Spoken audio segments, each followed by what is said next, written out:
Salam əziz abituriyentlər, könül müəllimənin test toplusundan genetika bölməsindən bəzi sualların izahına baxaq. Deyir, qanın eritrositlərində yalnız A antigeni olan qadınla qan plazmasında heç bir antitel olmayan kişinin nicahından B antigeninə sahib övlad dünyaya gəlmişdir. Bu ailədə doğulacaq ikinci uşaq haqqında verilənlərdən hansı yanlışdır? Əgər qanın eritrositlərində yalnız A antigeninə rast gəlirsə, deməli bu qadın ikinci qan qrupuna malikdir. Mən qadını ikinci qan qrupu üçün göstərəm. Amma mən bu qadını ikinci qan qrupuna görə homozigot və yaxud da heterozigot formada olduğunu hələ bilmirəm. Atada isə qan plazmasında heç bir antitel yoxdur. Atanın qan plazmasında heç bir antitel yoxsa, onda ata 4-cü qan qrupuna malikdir. Və bunların nicahından B antigeninə malik olan uşaq dünyaya gəlibsə, əgər mən ananı homozigot formada götürsəydim, bunların çarpazlaşmasından A, bir də AB. Yəni, ikinci qan qrupu və 4-cü qan qrupuna malik uşaq dünyaya gələcək. Amma mənə B antigeninə sahib övlad dünyaya gəlsə, deməli, 3-cü qan qrupuna malik uşaq dünyaya gəlib. Onda mən ananı heterozigot formada A0 formada götürəcəm. Əgər bunu A0 formada götürsəm, onda baxaq görək ki, bunların çarpazlaşmasından hansı uşaqlar dünyaya gələcək. A0 ilə AB-ni çarpazlaşdığında AA, AB, A0 və B0.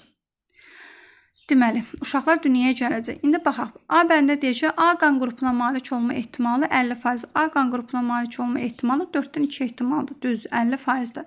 B-də deyir, B qan qrupuna görə heterozigot olma ehtimalı 4-dən 3-dür. Düzdür. AB-dir, A0-dır, B0-dır. 4-dən 3-ə heterozigotdur. Düzdür. C-də deyir, eritrositlərində B antigenin olması ehtimalı 0-dır. Niyə? 4-cü qan qrupunun B antigeni var, 3-cü qan qrupunda B antigeni var. Yəni, bu səhvdir. Ona görə cavabımız olacaq C bəndi. İndi D-yə baxaq. Eritrositlərində A antigen olma ehtimalı 4-dən 3-dür. A antigeni ikinci qan qrupudur. A antigeni var. 4-cü qan qrupunda A antigeni var. Sonra ikinci qan qrupda A0-da A antigeni var. 4-dən 3-ü düzdür. A antigeninə sahib ola bilər. D bəndə düzdür. Y-də deyir, qan qrupuna görə homozigot olma ehtimalı 25%-dir. Homozigot olma ehtimalı AA-da, o da 4-dən 1 ehtimalı da 25%. Ona görə burada yanlış cavabı istədiyinə görə cavabımız olacaq C bəndi. İndi baxaq 24-cü suala. 24-də deyir ki, arı populyasiyasında 4000 arı var. Erkək və dişi arıların bərabər sayda olduğunu deyir. 4000 dənə arım varsa, deməli, bunun 2000-i erkək arıdır, 2000-i isə 2000 dişi, 2000 isə erkək arıdır. Erkək arıdır. İndi bizə deyir ki, dişi arılarda homozigot resesiv vəziyyətdə üzə çıxan bir xəstəlik geninin erkək arılarda rast gəlmə tezliyinin 0,14-ə bərabər olduğunu nəzərə alaraq xəstə dişi arıların sayını hesablayın. Ümumiyyətlə bilirik ki, erkək arı mayalanmadan əmələ gəlir. Yəni mayalanmamış yumurta hüceyrədən əmələ gəlir. Yəni bunun qametində, dişi arının qametində nədirsə, yəni hansı xəstənin olma ehtimalı varsa, erkək arıda da o üzə çıxır. Deməli, xəstə arıda da dişi arıda da daha doğrusu diploid formada deyilsə, o AA formada olacaq da xəstənin üzə çıxmasın. Bunda rast gəlmə ehtimalı 0,13-dürsə, onda 0,13-ü vururuq 0,13-ə, bu eləyir 0,9. Yaxşı yazmadım.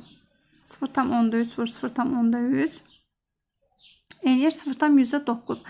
İndi deyəcək, dişi arıların sayını tapın. Dişi arıların da sayını dediyinə görə, biz də deyirik, dişi arılar 2000 olduğuna görə, elə 0,9-u biz 2000-ə vursaq, cavabımızı alacaq. Bu da eləyəcək 180. Ona görə cavabımız olacaq A bəndi. Daha sonra 25-ci sualda. Deyər, X xromosomunun homoloji olmayan sahəsində yerləşən xəstəliyə səbəb olan resesiv bir genin rast gəlmə tezliyi 0,16-ya bərabərdir. Əgər müəyyən bir insan populyasiyasında qadınların sayı kişilərin sayından 2 dəfə çox olarsa, onda insanların neçə faizi xəstə olar? Deməli, bizə deyir ki, X xromosomunda homoloji olmayan sahəsində resesiv bir gen rast gəlmə tezliyi. Məsələn, mən bunu XH kimi işarə etsəm, bu 0,6-dır. X böyük H, X kiçik H 1-ə bərabərsə, onda X böyük H-da 0,4-ə bərabərdir. İndi mən də burada məsələn özümdən bir rəqəm qoyuram. Qadınların sayı kişilərin sayından 2 dəfə çoxdursa, məsələn mən qadınlara 200 desəm, kişilərə də 100 deyirəm. 2 dəfə çoxdur. və xəstənin rast gəlmə ehtimalı verib ki 0,6-dır. Necə bunların neçə faizi deyir xəstə olur? Xəstə qadın x kiçik h, x kiçik h-dır. Xəstə kişi də x kiçik h, y-dır. İndi x kiçik h, x kiçik h, bu x kiçik h 0,6 olduğuna görə 0,6-nı vururam 0,6-ya. Qadınların da sayını mən 200 tapmışam. Bunu da vururam 200-ə. Onda bunun sayı eləyir. Qadınların sayı, xəstə qadınların sayı eləyir 72. Xəstə kişilərin sayını tapsam, xəstə kişilər də x kiçik h, y olduğuna görə x kiçik h da 0,6-dır. Mən də kişilərin sayı 100 tapdım. Onda 0,6-nı vururam 100-ə. Bu da eləyir onda 60. 60. Onda məndə ümumi xəstə adamların sayını deyir də, yəni kişili qadınlı bir yerdədir. 72 qadın xəstə idi, 60-da kişi xəstə idi. Onda 132. 132 nə mənim xəstəm var. Amma məndə də ümumi adamlarımın sayı 300 idi. 200 qadın idi, 100 də kişi idi.